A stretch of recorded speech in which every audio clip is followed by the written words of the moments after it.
honey before they're 12 months. Not only are nuts a choking hazard, but your baby could also be allergic, and you may not see or know the signs before they're old. You went down?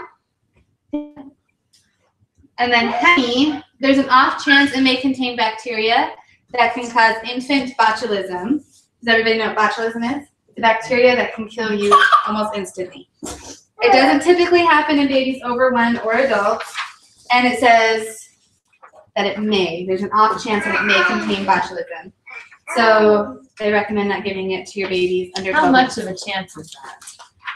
I was looking for percentages, and they didn't have one. I mean, I'm sure. It depends on your source. It depends on if it's been pasteurized. It depends on if it's been heated. If it's been heated up, most likely it's killed the botulism. The reason why adults can handle it is our intestines are strong enough to withstand that exposure. An infant is not.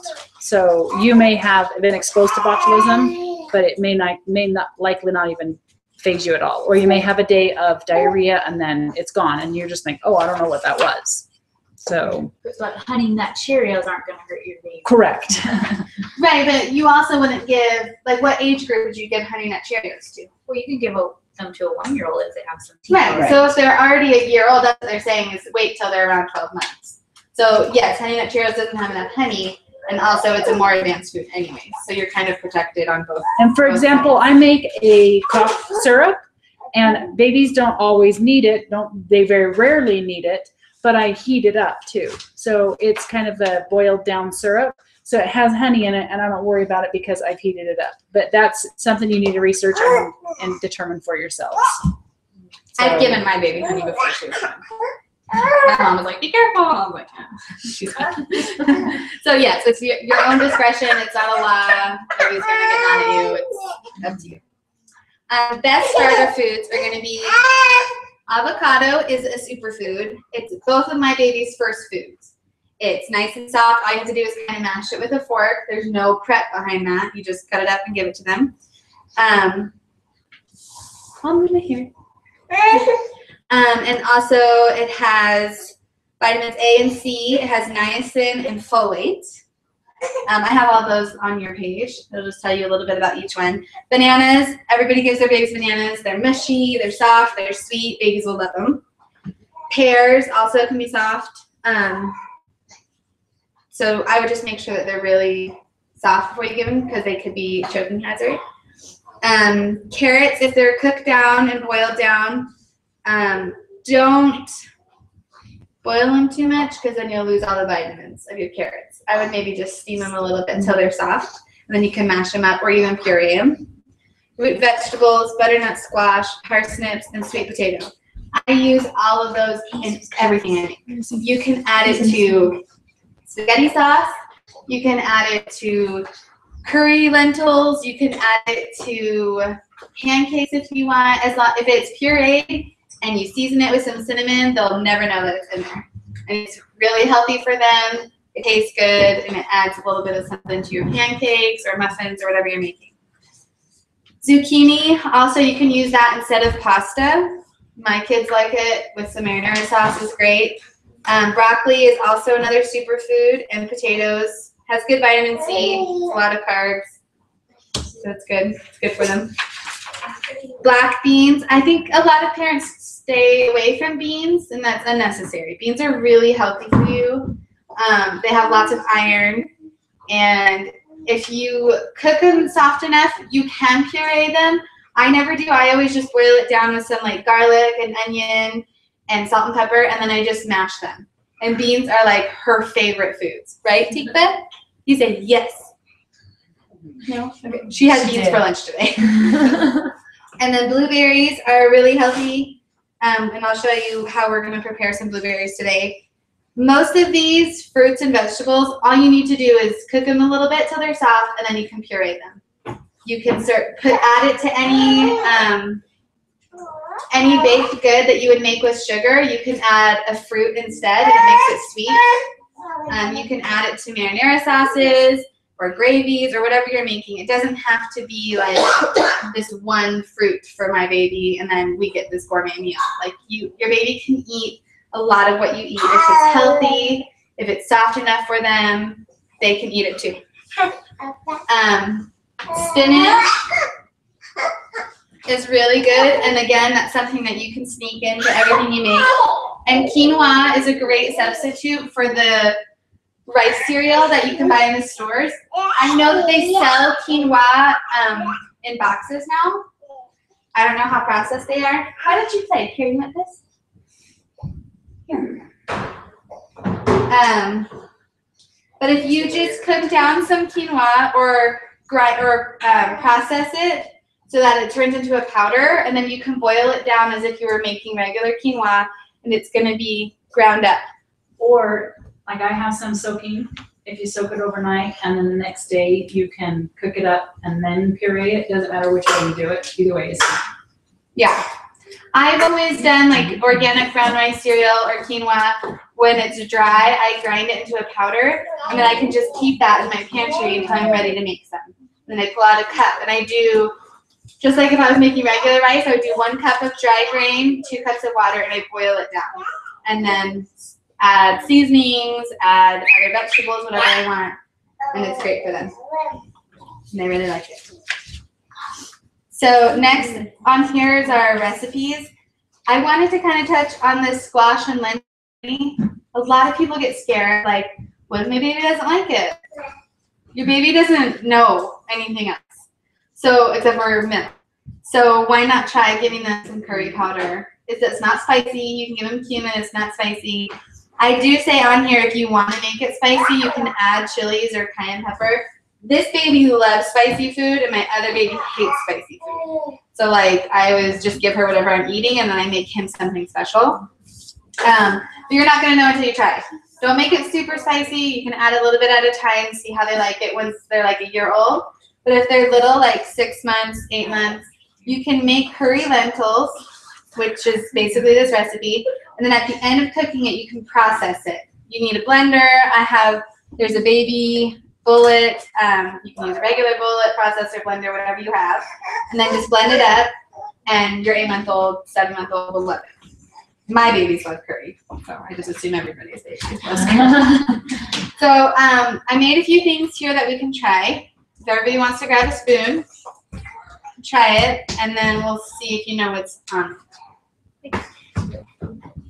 There's enough for everybody.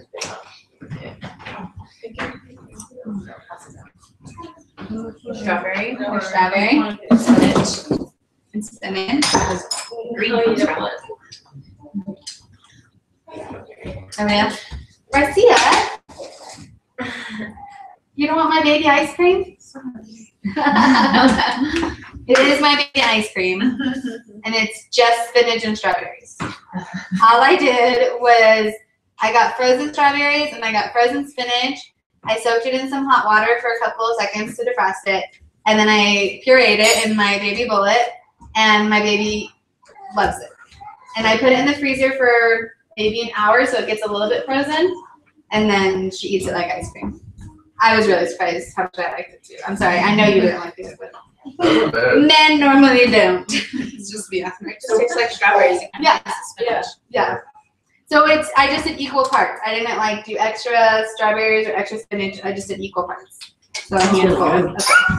Thank you. And then over here, I was like really crazy with my first, not my second. And like he didn't have any sugar until his first birthday. Even then, it was very limited. And I made him an applesauce cake. So these are little samples of what it could be. So they're like in little cupcakes, and they're not very sweet. We are gluten-free, dairy-free, egg-free, and so that's what these are. And this is also sugar-free.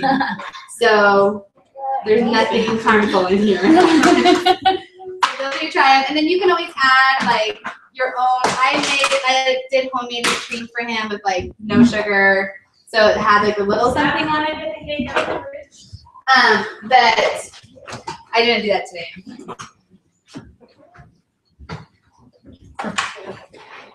I made my son an almond flour cake. Sugar-free almond flour cake with almond butter frosting for his birthday. And then she made a watermelon cake that has whipped cream and fruit and nuts on it. If you don't want to bake something, That's the only thing that's added to it. Just like a tablespoon. where's that? We want to take a picture because she wants to. I know. But I want you guys to cut it because I don't want to mess it up. Where's my? Want to use this?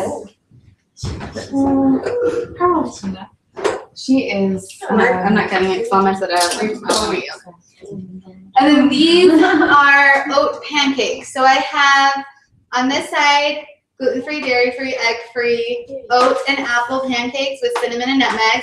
And then this side, it's gluten-free, dairy-free with egg and apple and nutmeg and cinnamon. So they're both gluten and dairy free. Yes. They're super easy to make. So with these, I just took a cup of oats and I make flaxseed eggs and applesauce, and I put it in the blender, blend it together, and then I added the spices, and then I just cooked it in a skillet, and it was super easy and super fast. Is it dairy whipped cream? It is. So this does have dairy product in it. You don't like it? You don't like it? She made it. I just carved the The watermelon. recipe that I have on there is for banana, not apple. But I just added a cup of applesauce instead of bananas because I didn't have any. Sweet. And then we're gonna make pureed berries real quick, just to show you how easy it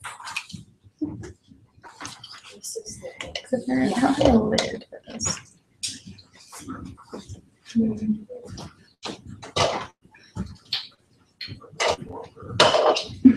She's doing the eye roll thing that Ace does. Sometimes I'm gonna wake up. Ooh. Like a fake lid for my blender.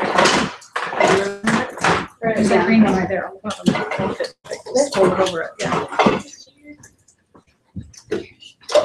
So I just had a bag of frozen berries. So I did that in a little bit of warm water to defrost it. And I'm gonna add most of this water with it into the blender. So it's blueberries, raspberries, strawberries. Yeah, put it in. Why do you want to thaw it first? I just think that it blends easier. I guess you don't have to. I just don't want. She's using a bullet, not a. Yeah, I'm not using like a real processor. This is how easy it is to make it.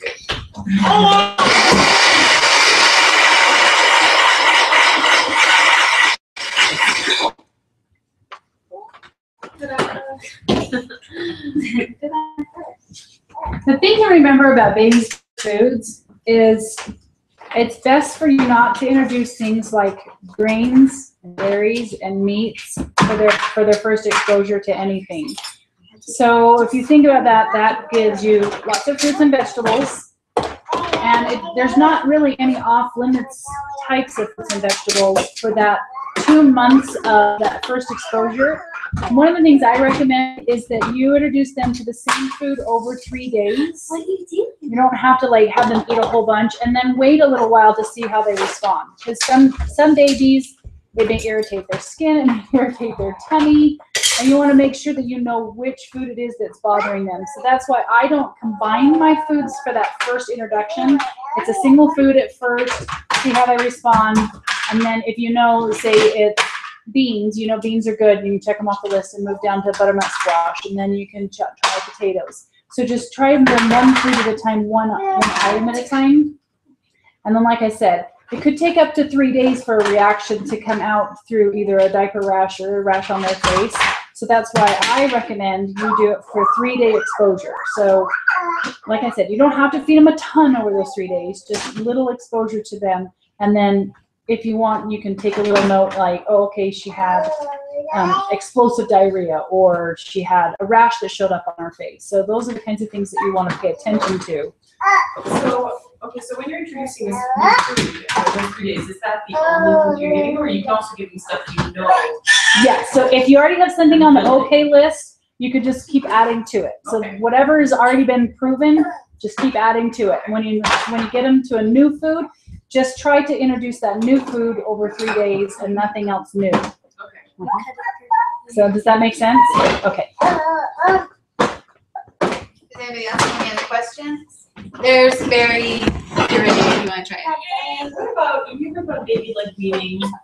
Yeah. So my understanding of baby-led weaning is, okay, if my child's interested in it, I'll let them try it. The danger in that is it's not being prepared properly. It may not be soft enough for them.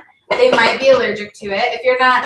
If you're just letting your baby eat whatever they want on this table, and let's say they're having berries and spinach and egg, and then they have a rash, you don't know which one it was. Also, it doesn't, I'm not a huge scheduled, structured person, but I want my children to understand there is a social etiquette when it comes to eating, and it's not just like, I want this. And that's how I've seen it, is I'm gonna sit my baby at the table and they might reach out and grab things. And to me, I think it's something like, I want to teach them how to properly be served and understand this is my food. And if they get it all over themselves, different story. But this is my food and I'm gonna eat it this way. And then I know what they're eating. And they're not eating meat and dairy too soon or too late or whatever. And that's the only hiccups I've seen is a baby, like a 6-month-old eating meat. And I'm like, oh no, the baby doesn't eat meat, you know? And then you don't know what they're allergic to or not. But I don't know if you have a different. So did you say baby-led weaning? Yeah, that's what it's called. Yeah, So- when they start eating. Not when they're done breastfeeding, right? No. Yeah, it's when Okay. they start When eating. they start eating, Okay. they start to eat off your plate, so like they'll eat like unprocessed or Like not pureed and not. Yeah. So one of the things that food exposure is for kids is a sensory experience. And so that's why it's actually really helpful for your child to become exposed to different textures and sensory experiences.